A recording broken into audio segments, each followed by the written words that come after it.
এই গল্পের সাথে বাস্তবের কোনো মিল নেই। এই গল্পটি নির্মিত করা হয়েছে শুধুমাত্র বিনোদনের জন্য। তাহলে শুরু করা যাক। বিয়েবাড়ি প্রেম শেষ পর্ব। লিখেছেন নাপা এক্সট্রা। আবির তাকিয়ে আছে ঈশানের দিকে। ঈশানকে এত সুন্দর লাগে আগে সে খেয়াল করেনি।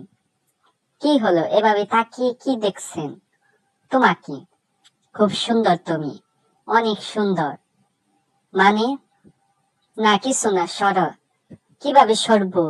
আপনার গায়ে পায়ে তো কোনো কাপড়ের ছিটে ফোটাও নেই। কিভাবে তাকাবো আপনার দিকে? কেন, চোখ দিয়ে? আমি আপনাকে এই অবস্থায় দেখতে পারবো না।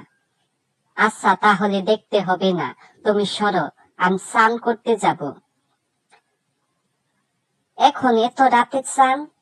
হ্যাঁ, তুমি তো করেছ। কেন? আমি মাঝে মাঝেই করি তাই। আর দিনে স্নান করার সময়ও পাইনি। আমারও সেম। আচ্ছা আপনি স্নান করুন, আমি পোশাকগুলো পরছি। পরো।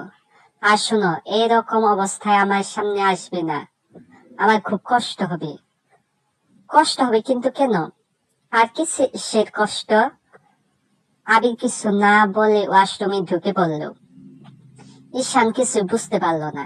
আচ্ছা আবিরের এই কথা মানে কি? আপনার কি কিছু জানেন? আবির স্নান করে বের হলো।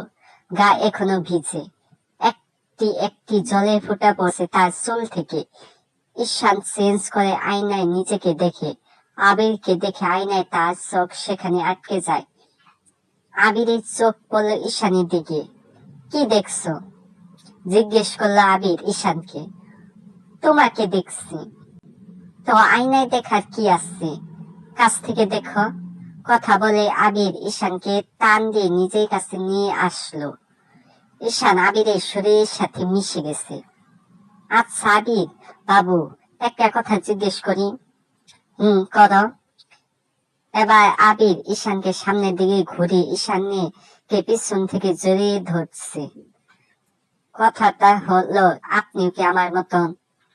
তোমার মতো মানে? আমার মতো মানে পুরুষ প্রেমী। আবির কিছু বলল না এ বিষয়ে।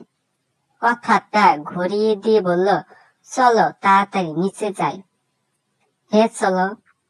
ঈশান বুঝতে পারলো যে আবির এ বিষয়ে কথা বলতে চায় না, তাই সেও আর কথা না বাড়িয়ে নিচে চলে আসলো। কালকে বৌভাত, সকাল থেকে রান্না বান্নার কাজ শুরু হবে, তাই রাতে সবজিগুলো কেটে রাখছে, মাছ ধুয়ে রাখছে। ঈশান চারদিকে ঘুরে দেখছে কাজগুলো। রাত 1টার কাছাকাছি সময় এখন। লোকজন একটু কম হলেও আছে অল্প। তারা আত্মীয়, সবাই আবিরদের। খাওয়া দাওয়া শেষ, যেহেতু কাল বৌভাত তাই লোকজন একটু বেশি। সকলে ঘুমানোর জন্য জায়গা খুঁজছে। ঈশান বলল সোফায় ঘুমিয়ে নিবি, কিন্তু আবির বলল তুমি আমার ঘরে থাকবা। সেটা কি করে হয়? আরো লোক আছে, তাদের কাউকে শুইতে নিন আপনার সাথে, তাছাড়া আমার অসুবিধা হবে না এখানে। তুমি আমাদের অতিথি, তারপর বৌদির ভাই। তুমি বললি তো আর আমি তোমায় এখানে থাকতে দিতে পারি না। আসো। কথাটা বলে ঈশানকে হাত ধরে টেনে নিয়ে গেল আবির নিজের রুমে। কি করছেন এটা? কিছু না, শুধু নিজের মানুষকে নিজের কাছে নিয়ে এসেছি। তার মানে? চোখটা বন্ধ করো, তারপর দেখাচ্ছে। ঈশান চোখ বন্ধ করলো। 1 মিনিট পর খুলল সে। চোখ দুটি খুলে দেখে একটা আংটি আর একটি গোলাপ ফুল নিয়ে ঈশানের সামনে হাঁটু গেড়ে বসে আছে আবির। এসব কি? তুমি আমায় ভালোবাসবে ঈশান? তার মানে তুমিও আমার মতো?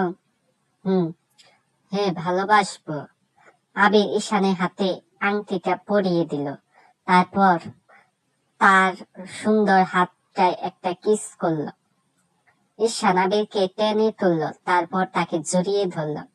কিছুক্ষণ পর ঈশান বলল, আমি চকলেট খাবো। এত রাতে চকলেট কোথায় পাবো? তাহলে তোমার ওই ঠোঁট দুটো খাবো। খাও, আমি তো তোমারই। কথাটা বলে আবির তার ঠোঁট দুটো দিয়ে ঈশানের ঠোঁট আটকে নিল। কেটে গেল কয়েক বছর। ঈশান এখন বাসে পা দিয়েছে, আর আবিরের 28। এখন দুজনকে আগের থেকেও সুন্দর লাগে। এখন তারা খুব ভালো আছে, ভাবছে খুব শীঘ্রই বিয়ে করবে মন্দিরে গিয়ে, যা শুধু নিজেরাই জানবে। এভাবেই তারা একে অপরের সাথে বেঁচে থাকবে আমরণ। এই গল্পটি এখানে শেষ হলো। দেখতে দেখতে বিয়ে বাড়ি প্রেম গল্পটা শেষ হয়ে গেল। যারা গল্পটা শুনেছেন অবশ্যই ভালো লেগেছে, আর পরবর্তী গল্প তাড়াতাড়ি শুনতে আমাদের চ্যানেলটি সাবস্ক্রাইব করে আমাদের পাশেই থাকবেন। ধন্যবাদ মনোযোগ সহকারে গল্প শোনার জন্য। ভালো থাকবেন।